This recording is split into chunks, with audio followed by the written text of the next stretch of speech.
بسم اللہ الرحمن الرحیم۔ عورتوں نے رسول اللہ صلی اللہ علیہ وآلہ وسلم سے کہا کہ آپ صلی اللہ علیہ وآلہ وسلم سے فائدہ اٹھانے میں مرد ہم سے آگے بڑھ گئے ہیں، اس لیے آپ اپنی طرف سے ہمارے واس کے لیے بھی کوئی دن خاص فرما دیں۔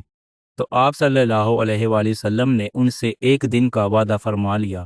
اس دن عورتوں سے آپ صلی اللہ علیہ وآلہ وسلم نے ملاقات کی اور انہیں واعظ فرمایا اور مناسب احکام سنائے۔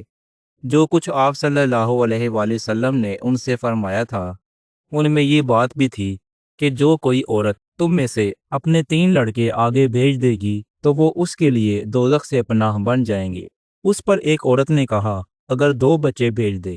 آپ صلی اللہ علیہ وآلہ وسلم نے فرمایا ہاں، اور 2 کا بھی یہ حکم ہے۔ صحیح بخاری حدیث نمبر 101۔